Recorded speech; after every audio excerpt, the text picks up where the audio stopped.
மாண்புமிகு மத்திய இணையமைச்சரிடம் நேற்று பேசிய அமைச்சர் அவர் சொல்லியிருக்கிறாரு, தமிழில் தான் எல்லாம் பண்ணணும் போகணும் வரணும்னு. தாய்மொழியை வளர்க்க வேண்டும் என்பதற்காக தேசிய கல்விக் கொள்கை கொண்டுவரப்பட்டுள்ளதாக மத்திய இணையமைச்சர் எல் முருகன் தெரிவித்துள்ளார். தாராபுரத்தில் பாஜக வேட்பாளராக போட்டியிடும் அந்த கட்சியின் தலைவர் எல் முருகன் தாய்மொழியான தெலுங்கில் பேசி பரப்புரையில் ஈடுபட்டார்.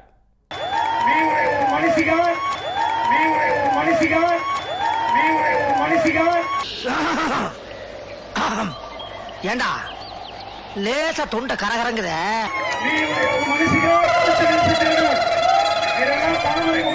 இது என்ன பிரமாதம்?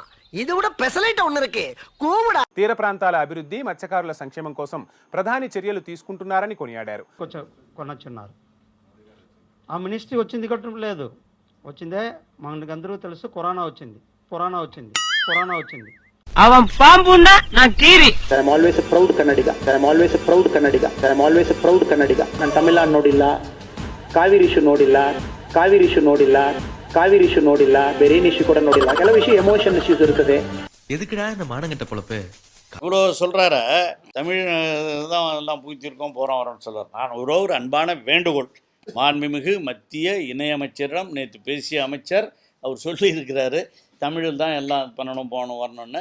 அவருக்கு தமிழ்நாட்டிலிருந்து போனவர், தமிழ்நாட்டிலிருந்து அவர் ராஜ்யசபைக்கு செல்லவில்லை என்று சொன்னாலும் அவர் தமிழ்நாட்டினுடைய தமிழ் பேசுகிற அமைச்சராக இருக்கிற காரணத்தினால் தமிழின் மீது அவருக்கு இருந்த பற்றில் நேற்று அறிவித்திருக்கிறார். நான் உண்மையிலேயே அந்த புதிய கல்விக் கொள்கையில் தமிழை அவர் மிகவும் நேசித்து அதை அமல்படுத்துகிற ஒரு திட்டத்தை கொண்டு வருவார் நினைக்கிறோம். அதுக்கு ஒரே ஒரு உதாரணத்தை மட்டும் நான் அவரிடம் அன்போடு கேட்டுக்கொள்கிறேன்.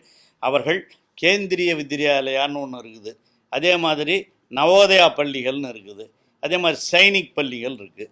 இந்த பள்ளிகள்லாம் அவர்களுடைய கட்டுப்பாட்டில் இருக்கிற பள்ளிகள். இந்த பள்ளிகளிலும் தமிழில் 1ஆம் வகுப்பிலிருந்து 5ஆம் வகுப்பு வரை படிக்கிற மாணவர்கள் தமிழ் படிக்க வேண்டும் என்ற விதியை தயவு செய்து அன்பிற்குரிய மாண்புமிகு முருகன் அவர்கள் நடைமுறைப்படுத்தினால் அதை வரவேற்கிறோம். அவருக்கு தமிழின் மீது உள்ள பற்றை நாங்கள் பாராட்டுவோம். ஆனால் தமிழ் இவங்க தான் வளர்க்குறாங்கன்னு சொன்னது மிக தவறான கூற்று. ஆரம்பத்தில் தமிழ் மொழியை கல்லூரிகளிலே இல்லாத பொழுது, நான் கல்லூரியில் பேராசிரியராக பணியாற்றியவன், அப்போல்லாம் கல்லூரிகளில் தமிழ் வழி படிப்பே கிடையாது.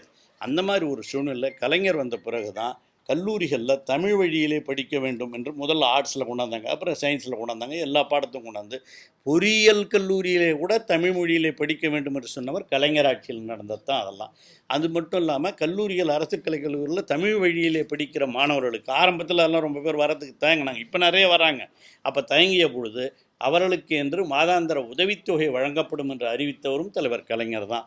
ஆக தமிழை பொறுத்தவரையில் தமிழை வளர்க்க வேண்டும், தமிழ்மொழி கல்லூரிகளிலே அனைவரும் படிப்பதற்கான ஏற்பாடுகளை செய்ய வேண்டும் என்று முயற்சி எடுத்தவர் கலைஞர். அதை இன்று பாராளுமன்றம் இவங்க செய்கிறாங்கன்னு சொன்னால் எனக்கு மகிழ்ச்சி தான், அதில் ஒன்றும் தப்பு இல்லை. இன்றைய தமிழக முதலமைச்சர் அவர்கள் என்ன சொல்லியிருக்காரு, அரசு பணிகளுக்கான தேர்வுகள் எழுதுகிற பொழுது தமிழில் தேர்வு எழுத வேண்டும், தமிழ் ஒரு பேப்பர் இருக்கும் அப்படின்னு சொல்லி, தமிழ் பேப்பரும் ஒன்று இருக்கும் என்று அறிவித்திருப்பவரும் இன்றைய முதலமைச்சர் தான். ஆகவே தமிழில் படிக்க வேண்டும், தமிழை படிக்க வேண்டும் என்ற ஆர்வத்தை எல்லாம் உருவாக்கி இருப்பது திராவிட மாடல்னு சொல்கிறோம். நாம் ஒன்றும் யாரையும் இது பண்ணுவதற்காக அல்ல.